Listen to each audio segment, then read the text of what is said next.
In House of the Dragon Season 2 Episode 7. In the episode begin with the Queen, Rhaenyra meets Seasmoke's new rider. It is Adam of Hull, and they gather on the beach, just themselves and their dragons. He instantly kneels before her, stating that all he wants is to learn the art of dragon riding and serve her as queen. When Rhaenyra inquires about his parentage, he does not divulge his father. Rhaenyra invited him to Dragonstone. In King's Landing, Grand Maester Orwyle is healing Alicent Hightower's wound from the previous episode's protesting populace attack. She appears dejected. She has no idea how much power she has over her children or constituents. She goes to the Kingswood with just Ser Ricard of the Kingsguard and no one else. Meanwhile, Lord Jasper Wilde has learned from his squire that Seasmoke has been seen with a rider. He informs Larys Strong of the news, but given the source of the hearsay, Larys believes it would be best not to share the information with Prince Aemond just yet. Rhaenyra informs Mysaria about Adam but is unsure where she may locate other possible riders. According to Mysaria, the answer may be there in front of them. For years, the royal Targaryens frequented brothels in King's Landing and covertly had children out of marriage. There are many other illegitimate Targaryens out there.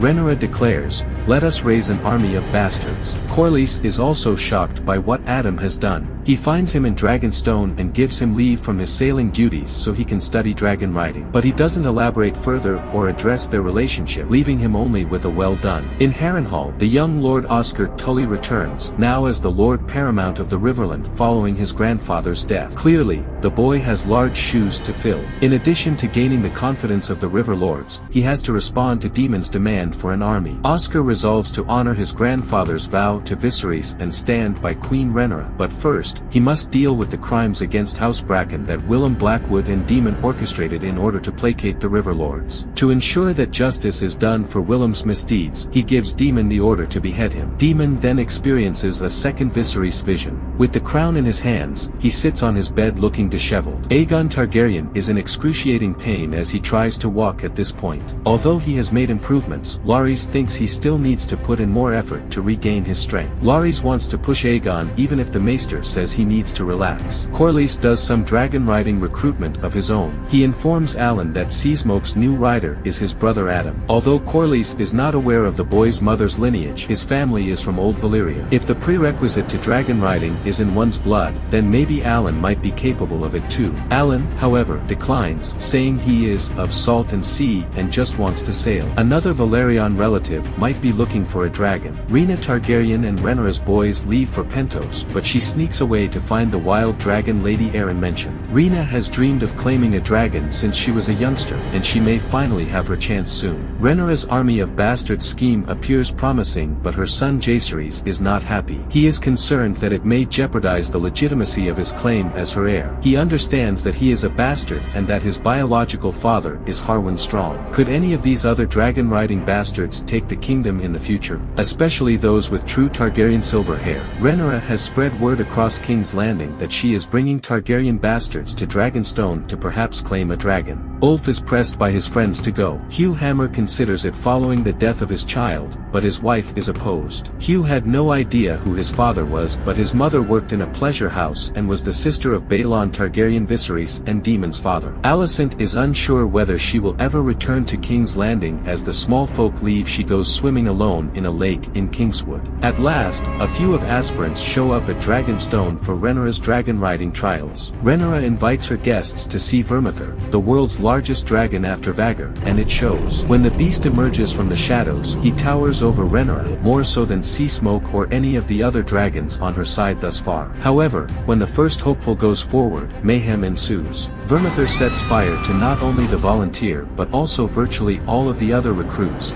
forcing everyone to flee into the dragon pits. Vermithor merely chases after them, burning them on fire, stomping on them, and devouring them alive. Hugh ultimately meets the dragon, prepared to accept his doom, but the creature appears to appreciate his bravery. Hugh pets Vermithor on the nose after he bows down to him. Rhaenyra hates that she's caused even more destruction, but at least she can claim this win. Ulf, meantime, fled and roamed far within the dragon's stratum. As he stumbles around, he accidentally treads on a dragon egg which awakens another dragon, most likely Silverwing. Instead of roasting him alive, she chooses Ulf as her rider. Ulf is new to dragon riding, and on his first trip, he winds up flying over King's Landing, startling the villagers and disrupting a small council meeting. Aemond hurries on his own mount, Vhagar, to follow Silverwing and her new rider to Dragonstone. By this point, we know that if Aemond and Vhagar are pursuing you, it will not end well. Nevertheless, this time, Aemond exhibits a rare moment of control and instructs Vhagar to turn back. Even Aemond is aware that he might not prevail in a fight if he were to engage in combat with the 3 dragons that Rhaenyra has with him on Dragonstone. It has never happened before. With just one episode remaining in this season, maybe Rhaenyra's new army will finally face the Greens.